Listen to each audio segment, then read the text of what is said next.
Sure. So should I just say it's the magic time? Yeah, just say with me to the Hey, everyone, it's the magic time! We found the future Mickey here. It's the magic time. EECS16A. Hold on. Hold your horses. Ready? Okay. 1, 2, 3. Welcome, EECS16A! Woo! Very good, thank you. Does anybody want to walk around with the microphone? Mickey is not here today. If you want, walk around with the microphone and take questions. You will be our Mickey. That means you can't make notes. Is that okay? Okay. But also, you can see what people are watching in their screens. It's fascinating. Yeah. Hello. Okay. How was midterm, everybody? I heard fair. It was good. It was good. I heard fair, tough, good. Okay. All right. Okay. I don't want to say anything. Good. I just want to say a few words before we start regarding safety. The events on Friday, of course, were terrible and always reminds us that Berkeley is a wonderful place, but we do have to be a little bit aware, very aware about safety.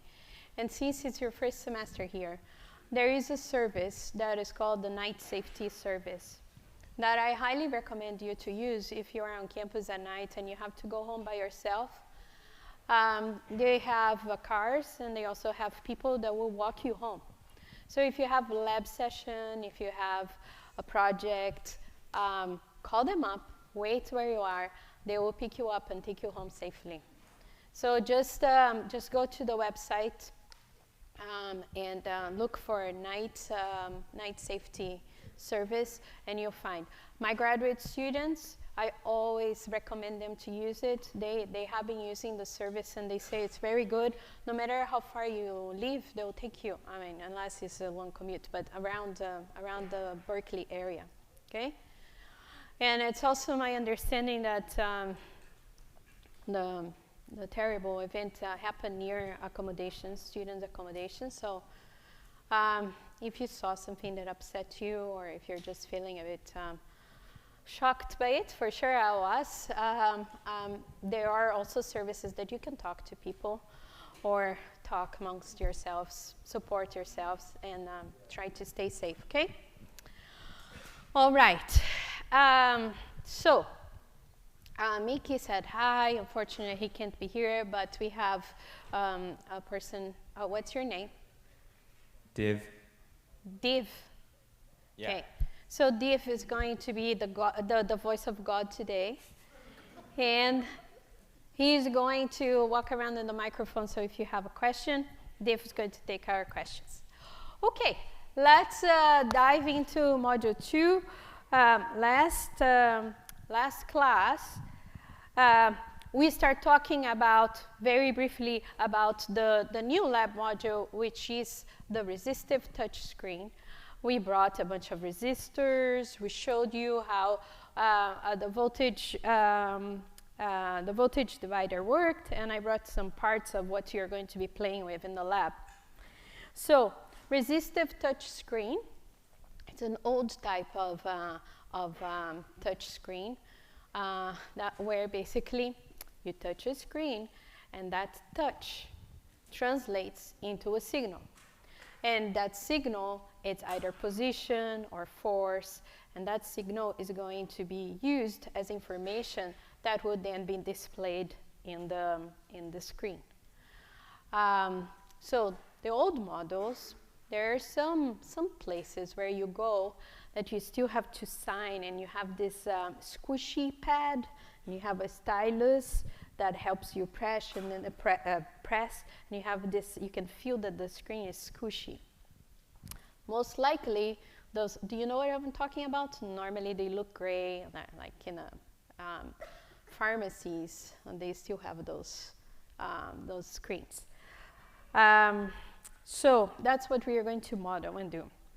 When you have a touch screen, like the ones that you take notes here, or our phones, they are hard, right? They have glass on top. So it's not really a mechanical energy that is applied in order for you to get your signal. It is capacitive. And that's what we are going to do in the second lab of touch, or maybe third.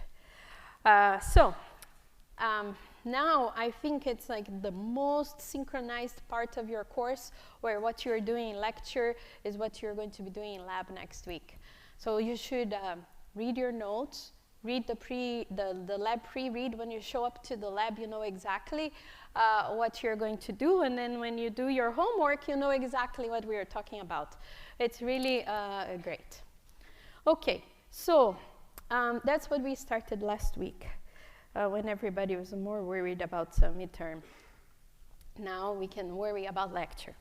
So in reality, in real life, a touch screen looks a little bit like this, so what is here, where you have a top plate, which is a film, and typically this film is transparent. I also showed you last week how we can get materials that are transparent and conductive at the same time. And for each application, there are some specific requirements for transparency or for resistance or for conductivity. So a typical touch screen will have such a flexible, thin film, top film that is transparent but conductive. In yours, it's flexible, it's printed, just like in my research, but what you have is a conducting lines that are formed with carbon ink. And this is a screen printing. This is screen printed the same way that gravures are printed on your t-shirt. Same type of instrument. And then you'll have an array of lines here. With some pads, and those pads you will have to align to a rigid screen or plate that has connectors that now are metal connectors, better conductivity. You align them, and there will be in the middle here, there's some squares where you're going to put spacers. Just like in that drawing there, you have spacers. Here are the spacers. The spacers are there to allow the squishiness, to allow you to poke and make a connection. And once you make a connection between your top flexible plate and your bottom rigid plate, you can measure a signal. Because once we connect these two, there will be a path for current. And if there is a path for current, then you can measure either current or voltage. We'll see what we're going to measure. Okay? So you will start, this is how they're built when you use this. In the bottom, usually it's glass. You have a PC board. And what the actuation mechanism here is mechanical energy, where you're going to poke. And in your lab, your assembled screen is going to look like this. Amazing. It's such a cool lab. You play games with it, and you do things with the screen that you characterize. Okay, so let me talk a little bit more about materials, because I rushed this in the last lecture.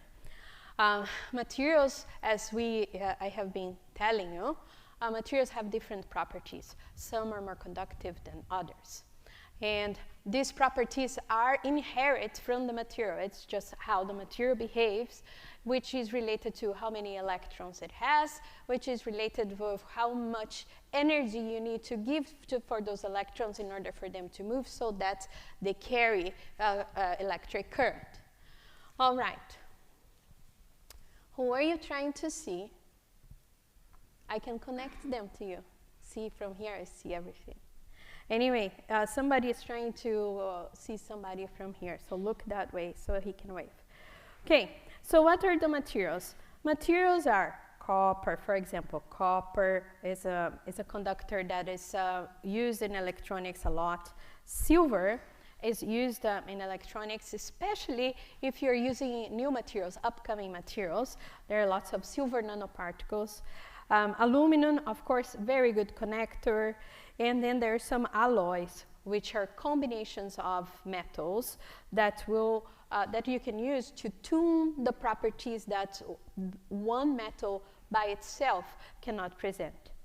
Then you can look at the electrical resistivity or the electroconductivity. These two are the inverse of one another. So what's the resistivity? The resistivity is a value that tells you how resistive the material is. So how much that material will resist electrons passing through. And the conductivity is the opposite. Will tell you how easily an electron can pass through that material. Okay? So when you are picking the material, because we are going to be designers here in this course, designers of electrical systems, then you can pick the material that you want for the specs that you have, based on resistivity. It could be one of the parameters that you have here. So resistivity is measured ohms times centimeters, because that is related to what kind of wire can you make with that material. And how good that wire will be is the resistance of the wire plus the length of the wire. So let's see, if I have a very, very, very long wire and the electrons have to go from here all the way to the bottom, to the back of the classroom, of course, more energy will be used for the electrons to go from here to there, right? So you can design your wires, or if I have a wire, so this wire needs to be very conductive because I'm carrying energy through for a long journey here. If I just have to design a wire to go from here to the first row, then the energy that I'm going to use is a little bit lower, so I can be more relaxed in my requirements for the conductors. Okay, so let's see here. Copper, the resistivity is about 3.4 10 to the minus 7, compared to aluminum, pretty similar. What's the difference between them? Price. Which one is cheaper? Copper. Mm-hmm. And then you compare to silver. Okay, silver is more resistive. Is that good or bad? Bad, if you want a wire, but it could be good for other properties. Okay, so you get it. You look at the table. This is like tabulated. People studied, characterize this, take a book, type, you get your answer, and you can base your design on that. Okay, so for your design, the first thing that we establish here in this class is that the resistivity is a property of the materials. It's something that you have control of and you can choose.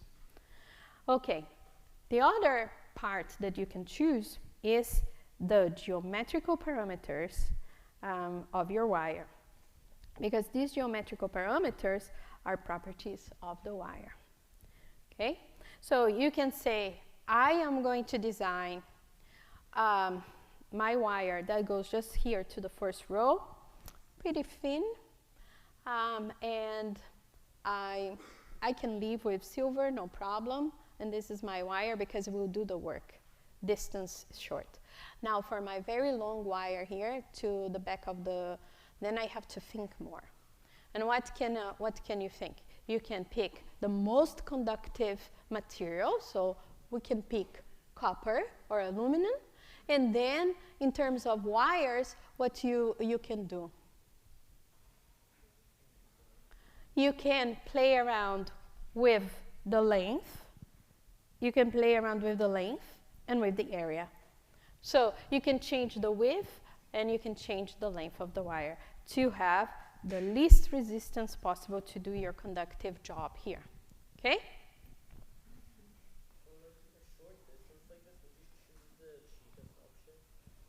It depends. I mean, this short distance, yeah. In electronics, you could cheap. Well, in design, they always choose the cheapest option, but cheap always comes with a price, right? Because if it's cheap but it's not reliable, if it's reacting with other materials that you have in your design, then lifetime is not long. If the lifetime is not long, then you have to redo it. Then it doesn't become cheap anymore. So I would always design for performance. Then the way that we bring the price down is by volumes. Yes? Oh, very good question. The question is, would something like rust change the conductivity? It depends. It depends how thick your film is. So if I have a very, very thick film and I have rust, basically oxidation of the material at the top surface, it will be very difficult to come and contact the top surface with another wire, with another conductor. But the bulk of the material is still conductive because it is somehow protected by that oxide layer. Then it might not affect. But if I have a very thin layer, and then it oxidizes, it can become an insulator all by itself. So it always depends. Question there? For geometric parameters in the numerator, that's an L or is that an H? That's an L. For length. L for length, A for area. Let me show you my H. My H is like this. Okay? But really, when I do in cursive, my H is like this. But I don't do that. Okay. What else? So when we are designing our wires, which we are, and we like wires because we know the IV characteristics for the wire, we pick the material we want, and we pick the geometry that does the best job of making us a good wire. So now, let's do some modeling of our next lab, which is the resistive touch screen. So when you're given a design project, you always have a goal. You're always giving a problem that you have to work on, a goal that that project has to achieve, and some specs. Okay? So in Module 2, that's what we are going to do every class. Every class there is a design. And I'll come and I'll tell you, here's the problem we have, here's what we want to find out, here are the specs. The specs that I'm giving you today are the following. You have two plates. There's two plates, one that I'm going to call top plate, the other bottom plate. They are both conductive. And the top one is flexible because we're doing a resistive touch screen. And I want, the goal here, the problem is, I want you to find out the point where a touch happened. Why? Because I am using this screen, this touch screen, to either deliver information or read information or select information so I can get more to the next steps. So I want to know where the touch is happening in this resistive screen. Okay? Other knowns that I give you. So here's the little drawing for this problem. This is from your notes. So here is our top plate, which is flexible. And there's where the touch, this point here is where the touch is happening. And the black plate here is representing the rigid plate, the bottom plate that's rigid, which in your lab will be this one. Okay? And okay, so I want you to tell me what's the point of touch. That's the problem. How do we structure this problem? First, what's our unknown? Our unknown is this point here. The point where the finger is, the point where the touch is happening, the point where the top plate meets the bottom plate and makes a connection between two conductors. Okay, so that is one unknown. Let me highlight this. So L touch is an unknown. I'm calling this L touch. Why L? Because the measurements that I have here are length. I know the length of these plates, and I could measure the length where the touch is happening. Why? Because in our model, we can transform or go from this mechanical stimulus to an electrical quantity, because we know that we can relate length to resistance of the materials. Okay, so in the drawing here, similar to your notes, you will see that one length here I'm calling L touch. The total length is called L, so the total length of your plate. And then this length here, that is the difference between the total length and L touch, is just called L rest, is the rest of the wire. Okay? So these are the things that we are going to be working with. So we want to measure L touch over L to find out where's the point where the touch occurred. Problem clear? Go clear? Okay. Now I ask you, how would you model this? Think. And always, when I tell you, think in terms of the tools that I gave you so far. What are the tools that I gave you so far? The IV characteristics, elements definition, a few electrical elements. So how would you model? I really want you to think, even if you don't get to the answer, try to think from everything that you learned so far in these 3 or 4 lectures of Module 2. What could you use to model 2 plates that have conductors and 1 point that's touching? Any ideas?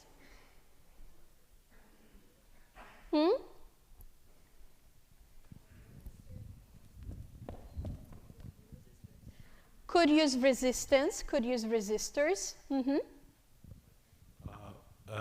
If you apply a voltage difference across the red, between the red and black materials, and then you measure the current through it, then you can calculate the resistance of the part, the top left part of the right material, and then you calculate the length of it based on the resistivity and area. Right, you would have to know the resistance of the total, you apply a voltage source, and then you measure the current, and you can see, based on the current, how much resistance is there, and then you know the length. Is that what you're saying? Okay. Sounds plausible. And that's the thing about design. You have to start somewhere. So you start from your best shot. That's his best shot. Somebody here said, use resistors. That's his best shot, okay? So I'm going to just layer out this, and I'm going to show you some other shots of how to go here, okay? So let's first take, I'm calling it this first model in my notes. The first model, what I'm going to do is, let's simplify this. There's too much going on here, 2 plates. I don't know what to do with the 2 plates. I'll take just the top plate and try to understand what's going to happen in the top plate. Very similar to what our friend just said here. And then I'm going to apply a voltage across this top plate. And I'm going to define a few things. So if I have this conductor, and I am dividing up this conductor, this wire, into 2 parts, where one is L touch and the other one is going to be L rest. I could possibly then say, let me take some different colors here. I could say, I am going to model this part here of the wire as one resistor, and I'm going to model the second part of this wire, L rest, as a second resistor. So then in our model, it would look like something like this, where we would have one resistor here representing the length of L touch, and the second resistor there representing L rest. Then Okay, so this will be L rest. What was the color I used? And this will be L touch. And I'm going to call them, okay, R2 and R1. Okay, sounds good? Well, it's a conductor. I'm saying there's a point there that I could separate, so that's the model that I'm going to use. I could also say that because this is made of some material that we know, and I said it could be a transparent conductor, it could be ITO, which I mentioned last time, it could be carbon, like yours in the lab would be.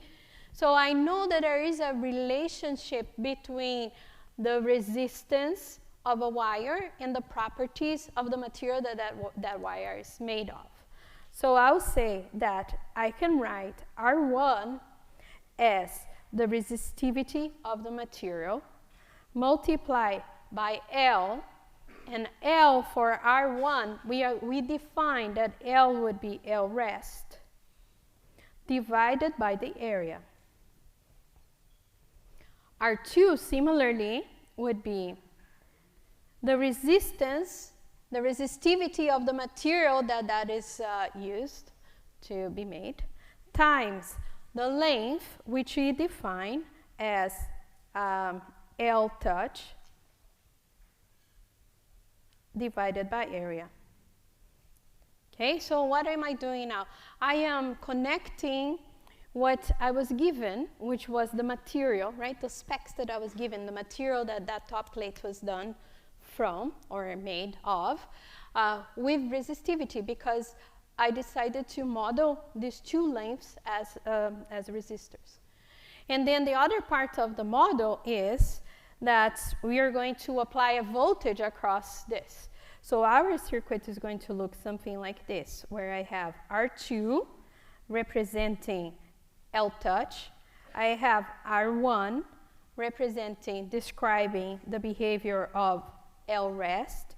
And then across these two resistors, I have a voltage source, Vs. Okay, and what was our goal? Our goal was to define the point where we touch. And the point where we touch is exactly the point right in the middle here between R2 and R1. Now comes the tools we have. Do we know this circuit? Do we know this circuit? Do you remember this circuit? Do you vaguely remember that we did two resistors with a voltage source and even gave a special name for it? It's the voltage divider. That's right. We already did this circuit, so I'm doing a model with the tools we have, right? So how does it look like as a voltage divider? Well, we have, as a voltage divider, we have 3 nodes. I'm going to draw them here just to remind you in case you were skipping lecture for a study, which is bad news. Okay, and then we did the whole analysis of this circuit to find out what was the potential between these two resistors. This potential here, I'm going to call U mid. Why U mid? Because it's in the middle of the resistors that we are using for our model. Now the question to you, what's U mid? What's the potential between those two resistors?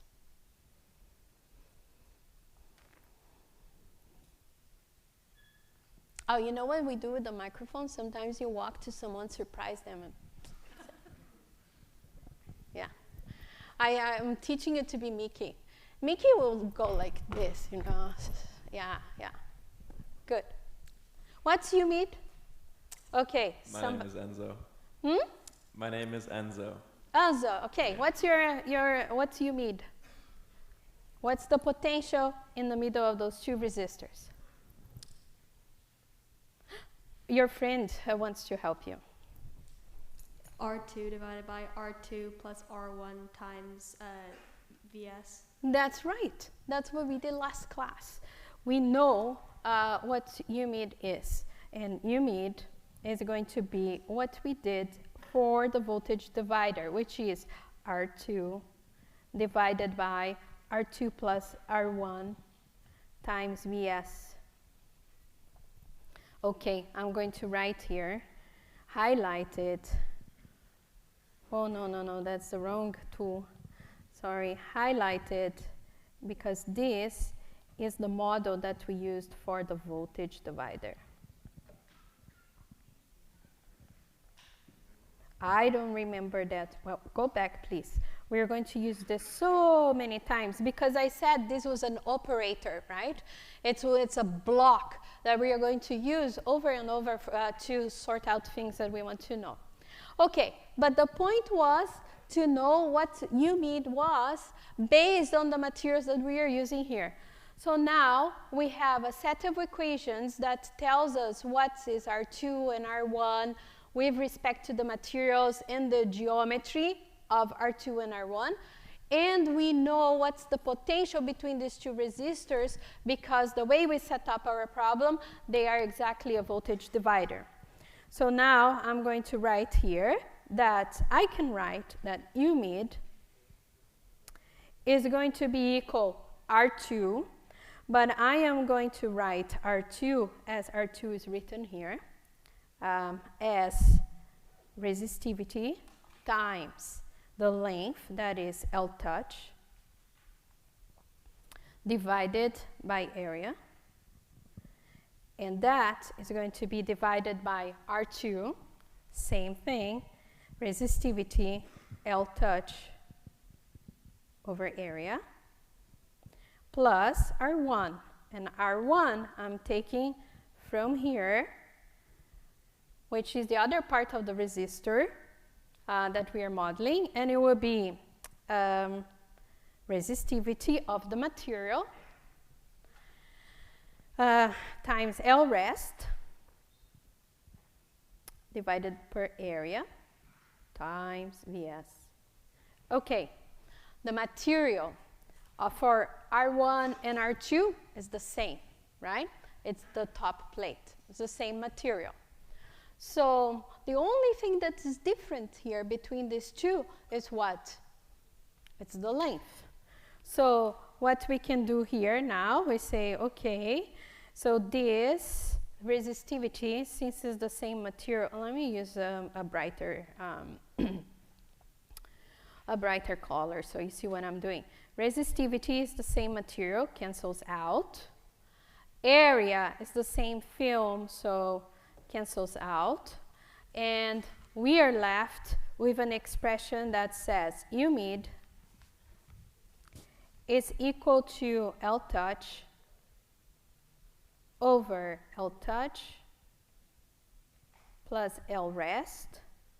What is L touch plus L rest? L. So this can be simplified. UMID equals L touch over L, trying to squeeze, times Vs. Okay, what does this mean? It means if I want to measure, if I want to know the point where touch is happening, all I need to do is to measure the potential across that point. And if I know how much I'm applying, I know Vs, and I know the characteristics of the wire. If I know Vs and I know the characteristics of the wire, then I measure, I come with my voltmeter, and I measure the potential at U1 with respect to my reference, which is the 0, and I get the point of measurement. Okay, question. So we know UMID is a voltage there, but how do you find the actual position on the plate where UMID would be? Yeah, with this model, we would have to go there. I would have to tell you, hold your finger there where you're touching. I would come with a voltmeter, measure the voltage, and say, okay, it's Vs. Vs is equal to something. Okay, I'm measuring here 3 volts. Okay, let's calculate now where it is, which was what the suggestion that we got on far back. Is it practical? It's not really how it works, right? But it's a model that describes. Okay, and that's why we said, okay, this is first model, rough model. Okay, let's do a more realistic model. Thank you for that question. It was worth, giving you good questions to ask. Very good. Okay, let's do another model, because in this model, we were only taking the top plate, and I told you from the beginning that we wanted to do this screen with 2 plates. So let's now bring the second plate, okay? Now, with the second plate, what's going to happen? The goal is still the same. I want to figure out where touch is happening. Right here, I want to get a data point that tells me where that point is. Okay, but now I'm going to have a conductive path between the top plate and the bottom plate. So what would be a good model to describe that point there, where the top plate is touching the bottom plate?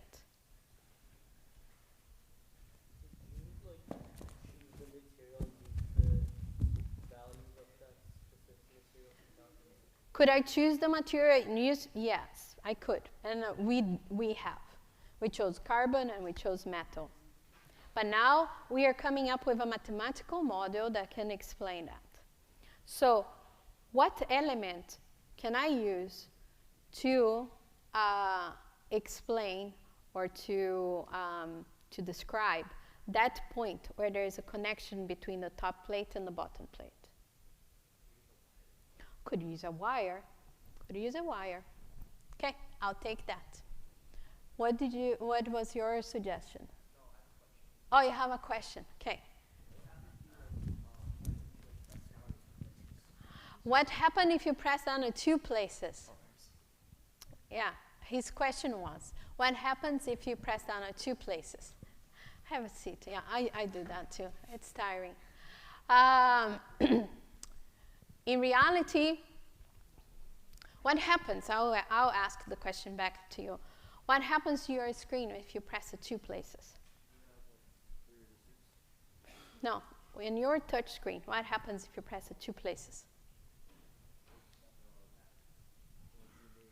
You can zoom in, zoom out. There are specific tasks that are embedded with that touch, right? But when you're writing, you're touching in one place. So you can make that into a feature, but it's hard to write twice, right? Okay. You will get 2 signals, basically, if you okay. In our model, only 1 touch. We are learning here, baby steps. Okay, so I'm going to call this model Model 1. And in your minds there, I want you to be thinking about how you would draw the circuit that represents these 2 plates as a touch screen, with the top plate as resistors as we had, and the bottom plate, the connection there is a wire. Okay? And while I write here, I'm saying Model 1 is we are going to add a wire, add an ideal wire. Why ideal wire? Because a true wire always has some resistance. But we are going to add like perfect wire to represent the bottom plate.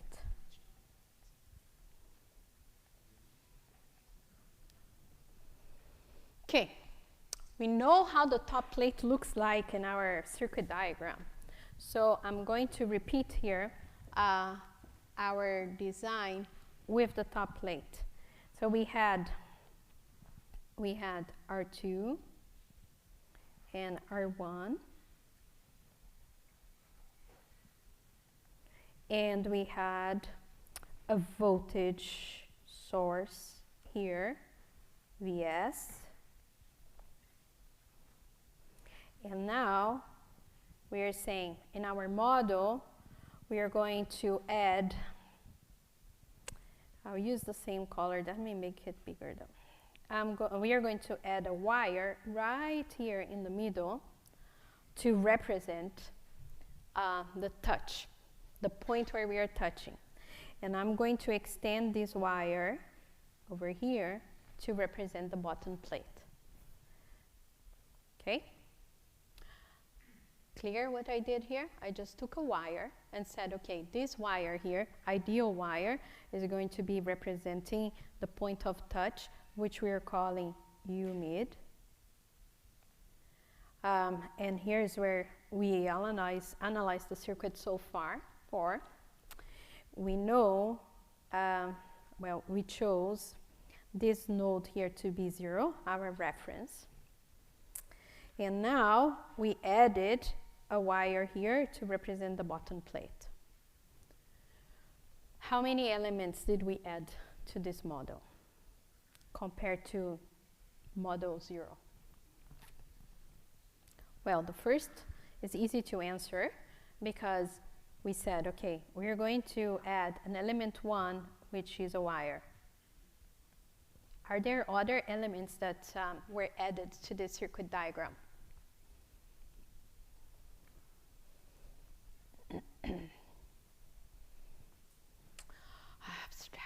Abstraction. Okay, tell me, what's this element here between these 2 points? Open circuit. What's the element here between these 2 points? Open circuit. Very good. So we also added 2 open circuits. Does it matter?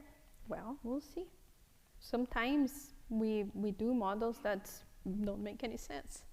Okay, so I'm going to say that we added element 2 and element 3, and they're both open circuit. Why does it matter? Because we know a few things about these elements. Okay. What else can we define? We know voltage definition, right? So every time we add a new element, we put our voltage definition. So I'll put voltage definitions here for our elements. We have V element 1 here. And then I'm going to call the left open circuit here as V element 2. And then the right open circuit, I'm going to say V element 3, which I'm going to put minus plus here. Okay. Oh, why do we do this? Because now we can get to a better analysis to see what's happening when you're touching the bottom plate. Okay. Questions about the setting up of the problem so far? Anybody is not clear, what am I doing? So while the microphone is coming to you, we added here a wire that is going to be representing this plate here, which is our rigid plate. I think there were some questions here in the middle. Yeah. Cal cap.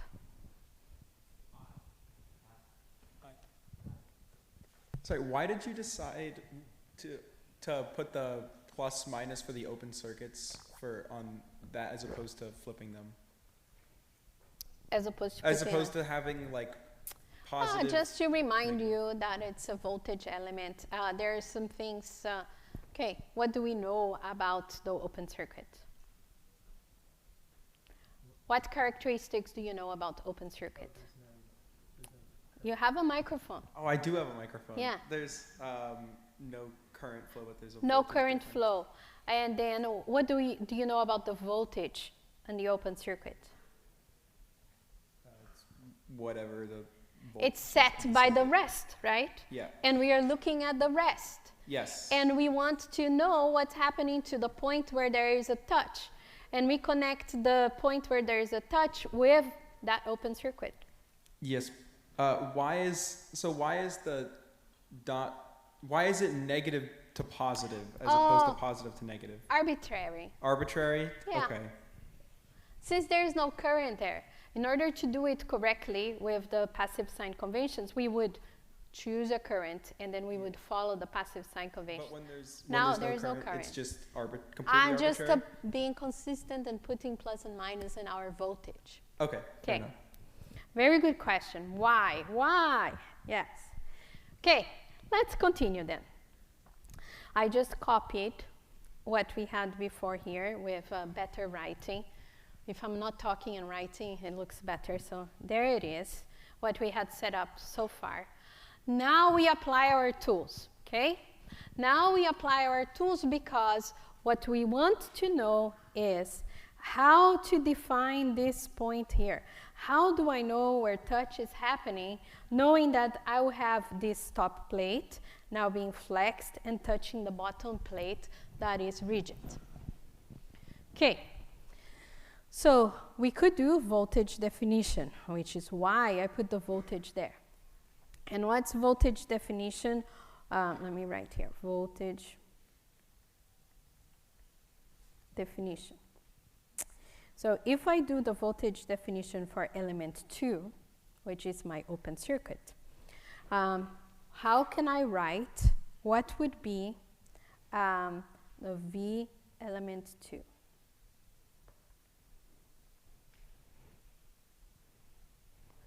V element 2 is right here. And the voltage would be the voltage across these 2 points. So what's V element 2? U1 minus 0. Thank you. U1 minus 0, because definition of voltage is the difference in potential. The difference in potential between those 2 points, U1 minus 0. Okay. Now, the other element that we have is element 1. What's element 1? Element 1 in our model is a wire. And what is the voltage definition for our element 1, which is right here?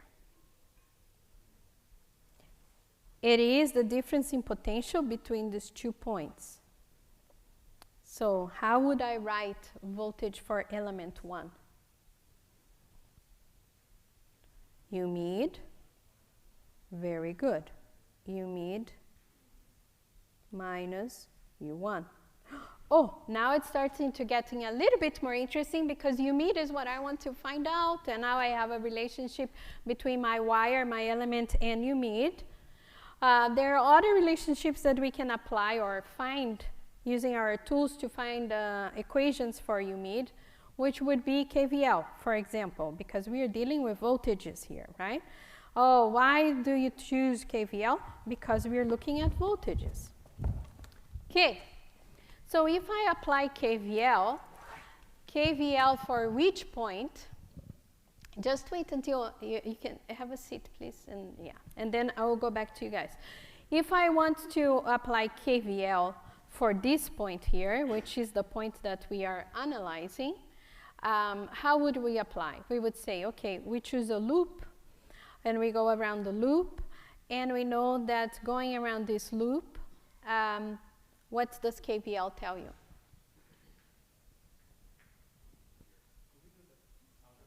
We could, but what does KVL tell you? What's the law? If you go around the loop, the sum of the voltages will be equals 0. Okay, so what are the voltages that I have? So if I go around this loop, and I'm going to go around this loop because that's where there is U mid. Our friend said, can you go this way, or can we go this way? You choose. So I will go this way. From U mid, I can write U mid potential that I want minus 0, which is the potential here at this point. So U mid minus 0 is the difference in is the voltage, right? Is going to be equal to the voltages that I'm going to around here, which would be V element 2 plus V element 1. Element 2 plus V element 1. what did I do? I said, okay, I went around, and there are two ways. What I want to go is from 0 to U mid. To go from 0 to U mid, I have to go through V element 2 and V element 1. And all of these should be equal to 0. So with that nice equation that we get from KVL, we will get that U mid is equal V element 2 plus V element 1. Element 1 is a wire. What's the voltage in a wire? 0. How do we know that? Definitions, first class, we define these things. Okay, and we had another equation. This one. We had this equation here also that related U mid to the other potentials and voltages. So you could take that other equation and write that U mid is equal to V element 1, now plus, because we are changing sides in the equation, U1. Oh, but V element 1 is 0 because it's a wire. So with this, which we could find right there before, we find that U mid is equal U1. Nice. Okay. Now, what does that mean? Let me highlight here in pink in honor of Mickey, his favorite color, since he's not here. Okay, what does this mean? This means that if I take my voltmeter, come here, and measure the potential between 0 and U1, you measure the difference in potential there, I know what U mid is. I know because they are the same potential. So, conclusion of this model is that, oh, we are getting somewhere that is slightly easier to measure things because now I don't have to poke right where the touch is happening. I can poke in an external circuit, in an open circuit, some leads that I left there, and measure that. So that means that by measuring U1 or by measuring actually V2, which is equal to U1, okay, V element 2, we get U mid, which is where the touch. Does it matter where that point is? Did we consider L now? No. So in this model, it means no matter where the point is, as long as I am there with my voltmeter measuring V element 2, which is the voltage across that open circuit, I know where U mid is. Now that you have been so patient, please ask your question. Microphone is behind you. I actually think you answered it. It's I was just wondering that because U mid and U1 are on the same node. So Yeah, they are. As you build your intuition, you are going to look at a circuit like you did and say, oh, U mid and U1 are the same potential. But here we are using our tools to show you that it is. There is no magic. There is just knowledge, right? So if you apply the knowledge you have, you get to this intuition, which sometimes is hard to explain. So I'm explaining how to get there. So my goal is that you all get a gut feeling for circuits. I think there is a question there first. We have to be fair, even though it means more steps. He's such a great Mickey, isn't he? All right, so I want to know, does it matter which loop we go, and how did you choose to go by this loop? How do we know it's easier, or which information we give? What was the first part of your question? So we could go like a bigger loop, or the smaller loop? Oh, the loops. You are intrigued by the loops. Which one to go Why did I choose? First, let me tell you my reasons, okay? What's my reason? My reason is I wanted to find out how to measure U mid. And I connected U mid to a wire and an open circuit here. And you are totally right that I also connected to an open circuit here. So could I measure this voltage instead? Basically, that's your question. Could I have used this part of the loop to do my analysis and measure the circuit there? I could. But then I would be solving my problem or doing my model with respect to L rest. While when I set up the problem, I set up everything with respect to this length, this position, which is L touch. So that is my reason to pick that part of the loop in the circuit, this part, because that involved the resistor that I'm calling L touch and the loop that included the new elements that I added here to represent my bottom plate. The second part of your question was, could I use this loop here? To use this big loop, right? That was the second part of your question. It was our first model here. We used the big loop to represent the top plate only. If we were to use the big loop, then we would be disconsidering the bottom plate, which is what we are adding now. Excellent questions. So many people had the same question, I guarantee you. You can show him support by putting your hand up and saying, oh, I was wondering that too. See, have supportive colleagues here, many of them. Thank you. Ask questions. The class becomes yours if you ask questions. Okay. I was wondering, when you did Kirchhoff's voltage law, why doesn't R2 have a voltage drop across it?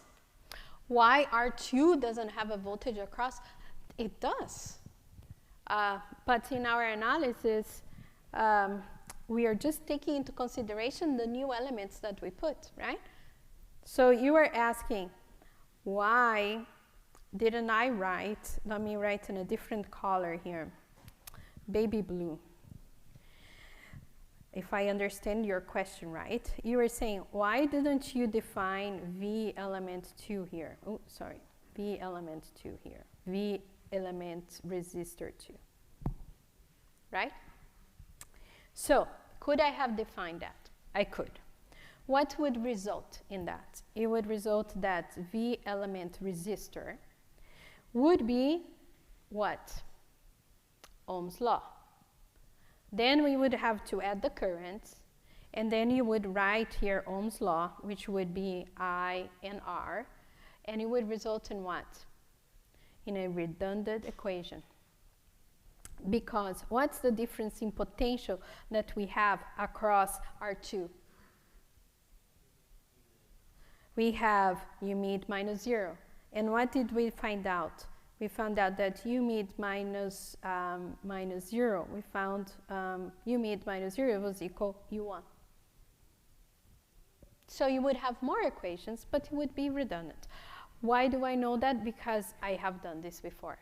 Would it be wrong if you had followed step by step and get all your equations? No, it would be more accurate.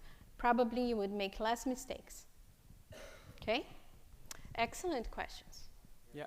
So in your first model, why did you write R2 by R1 plus R2? Shouldn't be R1 by R1 plus R2?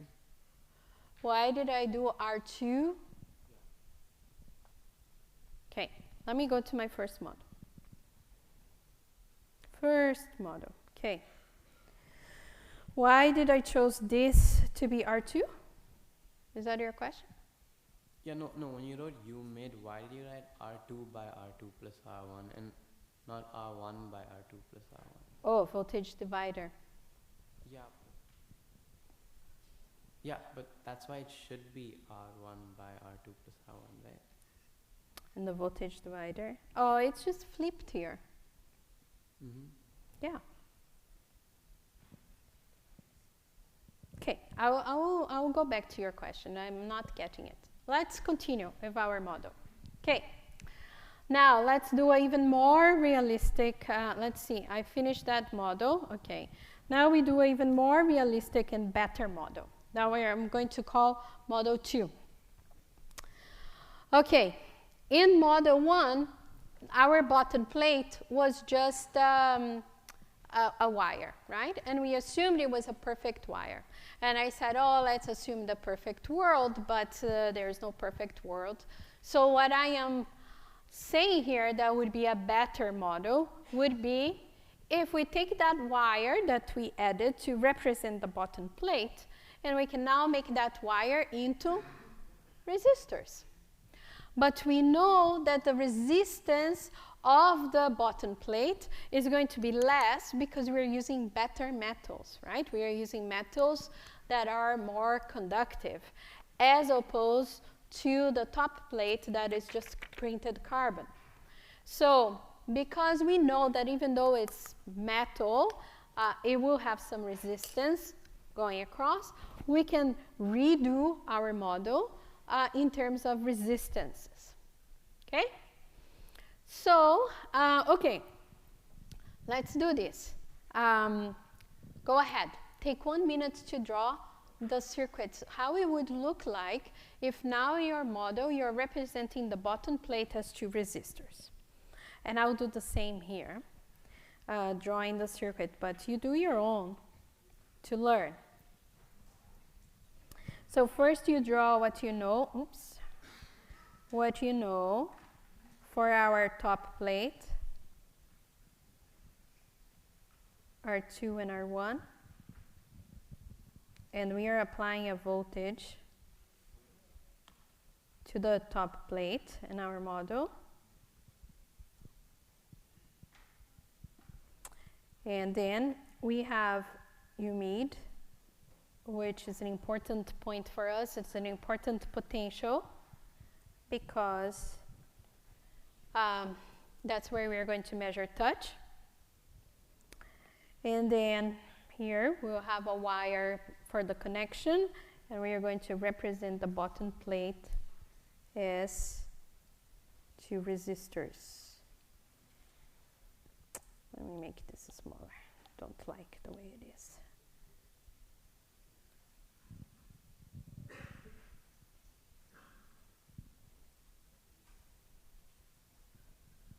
And then here I have R4 and R3. Oh, you have questions? Wow. Why 2 resistors? Like why not? Why 2 resistors? I'm just saying, okay, these are 2 points. I'm saying these are not perfect metals. So these 2 points here, these 2 regions of the wire, I'm going to say they're resistors just like this one, with different values of resistivity. Yeah? Do you think that's more reasonable than say they're perfect wires? Yeah, it's more reasonable. Yeah. We are going to a more reasonable place. Okay. Any other questions? Okay. Now, if you want to be super duper consistent and go through all loops and do all the analysis, how many new elements do you have here? You would have 2 resistors, and you have the wire that's representing the touch, and you have the 2 open circuits, right? Now that we clarified, thanks to your question, we clarified these loops. Why are we taking these loops? Would you be comfortable and agree with me that we should focus on this loop here, on this node? Feel comfortable with that? Why? I can absolutely repeat what I'm saying. I said, in our model, we are adding more things. We are adding 2 resistors, 2 open circuits, and the point of connection is a wire, right? That we keep, there is no problem, no resistance there. But the rest of the bottom plate, we're saying they're behaving like resistors. Then I said, you could do the whole analysis of everything, or if you're comfortable, we could say that we can just take this loop here that I highlighted to do the analysis. Why? Because I want to know this point, humid. And I know that I can measure the difference in potential, in other words, voltage. I can measure the voltage across these 2 points to determine what humid is. Yeah? Did I answer your question? Okay. How come R2 is not part of the loop? It's the same answer that I just gave to him. It is part of that loop. But it would be redundant information because what I'm saying is we have to go from 0 here, 0 to U mid.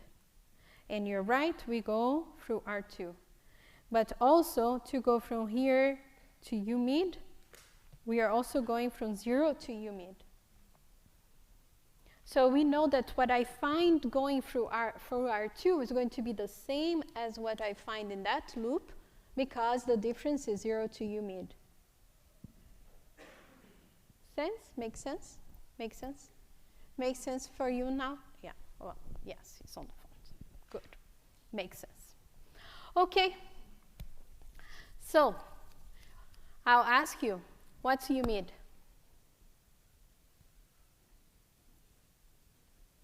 I'm testing your gut feeling now. What is U mid? Should just be the same as last time. Making it a resistor doesn't matter because there's no current through the resistor to reduce the potential. Why there is no current through the resistor? Because it doesn't actually close the circuit. Because there is an open circuit. Mm-hmm. Yes. Thank you. Okay. Does everybody understand what he said? Yeah. Okay. Say, yeah. Should be the same as before. Why? He said, there will be no current going through this resistor. So if there is no current going through this resistor, it doesn't matter if it's a resistor or a wire, we still have an open circuit here, which means that if we have an open circuit here, what we are going to be measuring is the same as we had before. Yes. The chit-chat does disturb people and sometimes disturbs me too. So, yeah, be respectful, please. Okay, what if my gut feeling is not there yet? Which I don't expect that all of you will be there, but you will get there. You use your tools, right? And I'm going to do this right now with you. Okay, so we have our new element there. Our new element is a resistor, so let's start by focusing on R4, which is the new piece of information that we have there. So if I say, okay, in R4, I need to define a voltage. And I'm going to define that as, okay, in my notes, I say V element 2. So I'm going to define here plus minus V element 2. Okay? Just to follow the notes. Okay. Now, if I'm going, okay. This one is V element, sorry. Let me clean up. V element 1, and then here I'll have V element 2. And I'm going to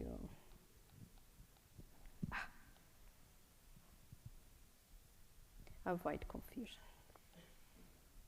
Let me rebuild my wires. Red, okay. So here is going to be V element 1, and this one across the resistor here is going to be V element 2, which is my new element.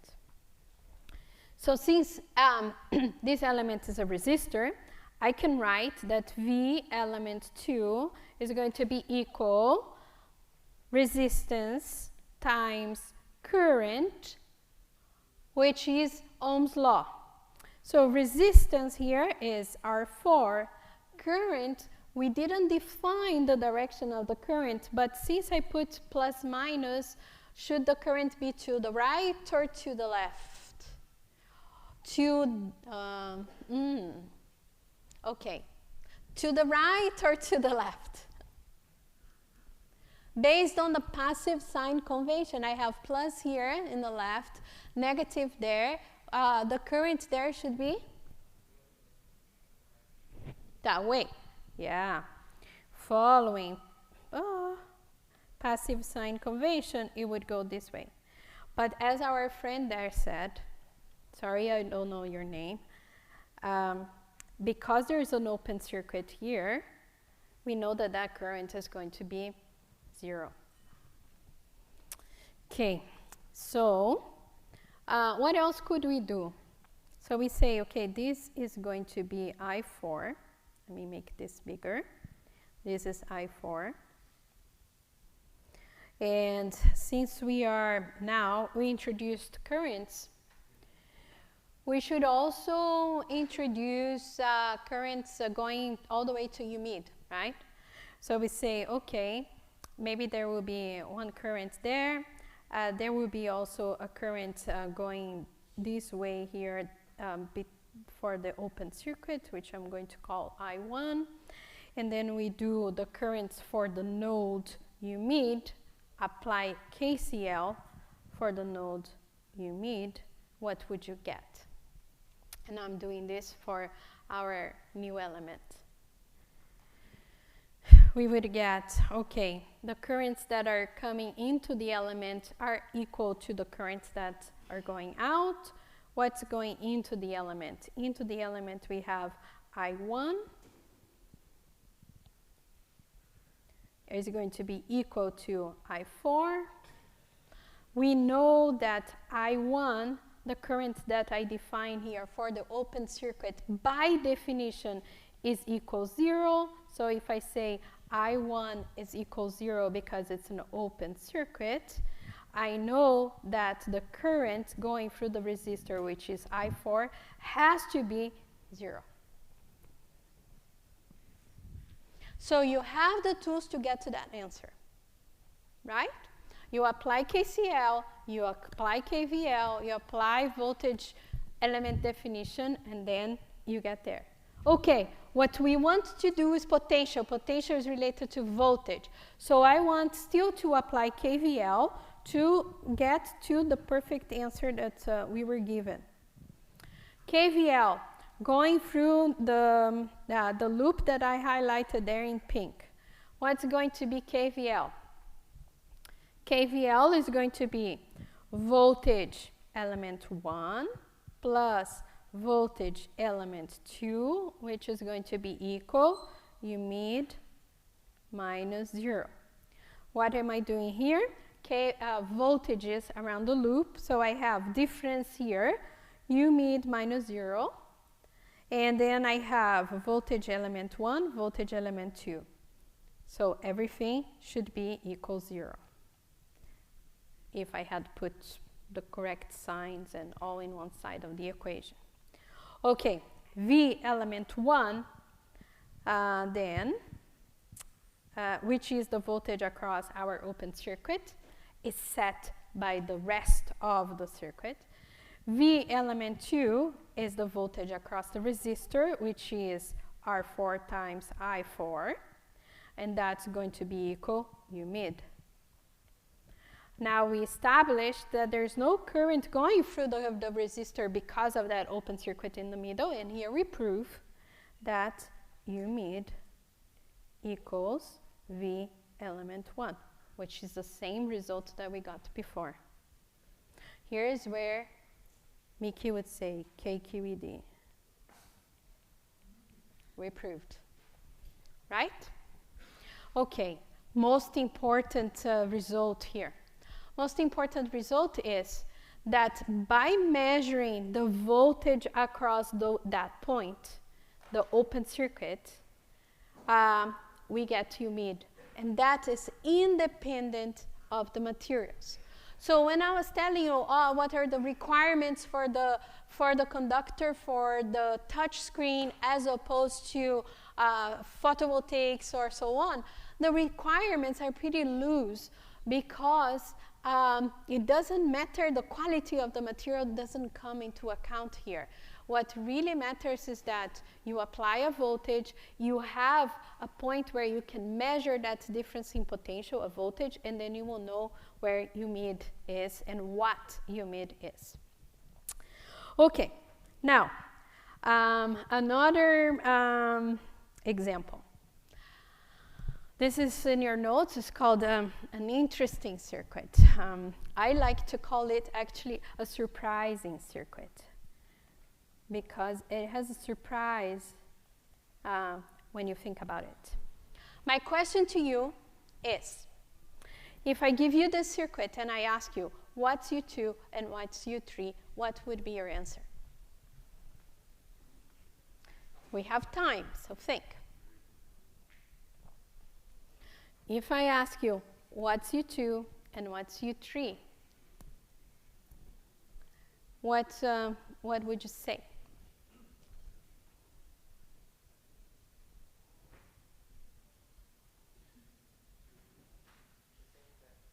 The same thing. What does that mean?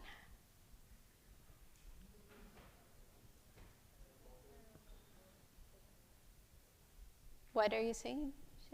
Yeah? I didn't teach you parallel. I only expect answers that are based on what I taught you so far. Otherwise, people will say, oh, she knew parallel. I don't know parallel. Well, it doesn't help, actually. Do you have an answer? No? You don't know? Okay. Yes, we have an answer. We have other answers here. Okay, go. You're there? Well, they both function like voltage dividers, which means each one is going to be like R3 over R1 plus R3, or R4 over R2 plus R4. You're saying I can apply voltage divider for the two potentials? Yes. Yes. Is that your answer? Same answer. Who had the same answer? There were 4 people with answers. Okay. Oh, they're right. So I can say safely that in this case, U2 would be equal R3 over R1 plus R3 times Vs, and U3 would be R4 over R2 plus R4 times Vs. Yes, because, okay, I can use the voltage divider. But we didn't get to the voltage divider by chance. We applied tools, right? So if I look at this loop here, where I have U2, and I apply the rules that I learned so far, I can say, I'll do in a different color, pink. I'll say U2 minus 0, what am I doing? I am looking at the difference in potential between here, which is my R3, right? So U2 minus 0 is going to be equal R3 over R1 plus R3 times Vs, because if I just look, if I forget about this part of the circuit and I just look at that and I do the analysis for U2, all I see is those 2 resistors. So I'm doing everything here for the 2 resistors using the tools that I have. And what is Vs? Vs is the difference in potential between these 2 points. So Vs is U1 minus 0. So what I find is that I have a voltage divider there. Now, if I forget this branch here and only do the analysis for the outer branch, then I'm going to use, okay, the potential difference there, which is U3 minus 0, is going to be R4 over R2 plus R4. I'm taking the shortcut because I already did the voltage divider. And then times Vs. And Vs is the difference in potential here. Even if this branch was not here, my potentials are still there, which would be U1 minus 0, our Vs. Okay, that tells us, okay, so that since U1 minus 0 is equal Vs, the answer that we got at the beginning is right. That U2 would be the ratio between those resistors, and U3, the potential between those other resistors in the second branch, would also be given by the voltage divider. Okay, we continue on this next class, which will be on Thursday, and you should not forget this. Have a good day. Be good people out there. Thursday, there is class on Thursday, yeah. The class Thursday has not